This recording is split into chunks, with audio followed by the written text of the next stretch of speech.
So I want to play for you a cut from KRS-One, who was speaking out, talking about I guess it was the opening day or opening night for the Hip Hop Museum, and it was an event that you guys were having, and KRS-One addressed the crowd there.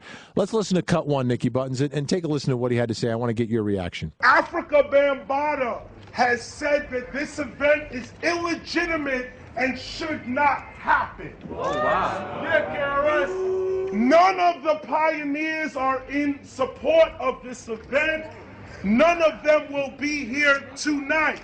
Wow. I am here on behalf of the Temple of Hip Hop. Yeah.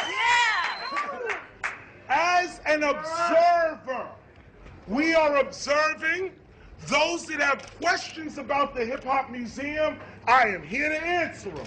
All right. So it seems that there's some of the pioneers and KRS-One, Africa Bambaataa, the Soul Sonic Force, Zulu Nation, not supporting, saying what you're doing, John, is not legitimate. What do you say? Well, I have a lot to say to that. I mean, hip-hop is controversy. At its core, there's always going to be controversy, and KRS-One, he is the ringleader of controversy. And you know, let me just put it this way. We had this event 4 months ago when I decided to plan this event. The purpose of the event, the sole purpose of the event, was to come out and say, this is for the pioneers. They created this, you know, worldwide trillion-dollar culture. We're going to have an event to support them, to let them know that, you know, we realize. Well, what was the event? What was it? Was it a show? Was it an award ceremony? What exactly was the event?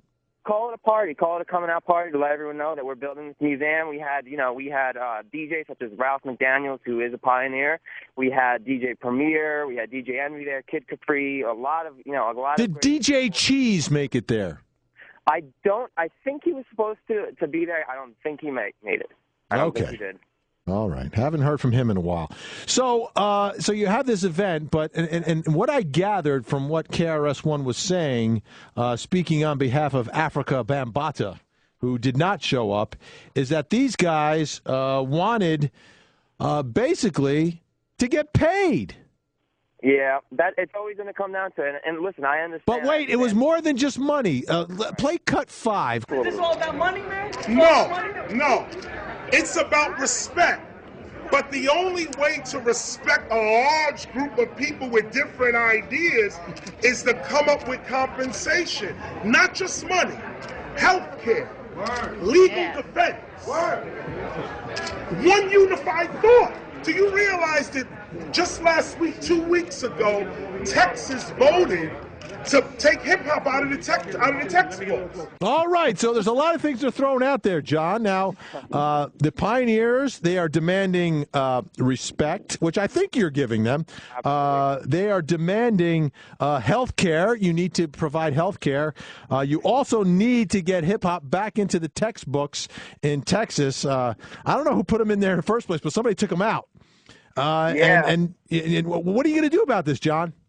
Well, listen, we are a cultural institution. We're going to make sure that the culture of hip-hop is preserved, and we're going to make sure that it's in the textbooks. And with the pioneers, I understand where they're coming from, because these individuals, men and women, created a worldwide culture, again, trillion-dollar culture, and some of them are broke, and that's, and they feel a little slighted. So the purpose of our Hip Hop Pioneer Foundation is just that, to provide. What, you have an actual foundation? We are creating a foundation. This is in the works for about 6 months, and we're like, Chris, we're working on this, right? We had like I'd say a 1 hour kind of sit down with him right after his interview. I said, we're working on this. We're working on a foundation to provide jobs, to provide health care, food. A lot of them don't even have food during the holidays. And AJ Scratch, one of the pioneers, he was Curtis Blow's DJ. He does a Thanksgiving dinner every Thanksgiving for the pioneers. We want to do stuff like that. Stuff just to give back,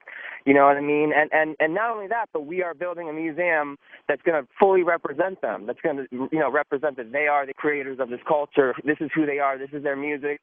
This is their contribution. And that's, you know what I mean? So that's respect. Well, maybe can you build them some condos right next to the museum? That's always a possible. That's always a possibility, right? I mean, And right you now go it's to about- you go to the museum, and their job, and you give them a job. Their job is to be at the museum. Absolutely, yeah. I mean, they will have jobs. We have workshops. Listen, the museum itself is going to have 4 elements of hip hop represented. Each element is going to have its own department, and those workshops we're going to, have pioneers, teach people, teach tourists, teach whoever wants to come to the museum about the 4 elements of hip hop.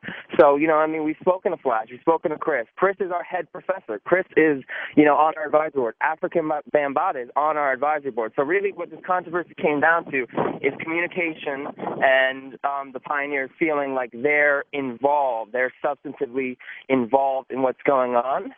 And we told them, absolutely, this is what the purpose of the advisory board is.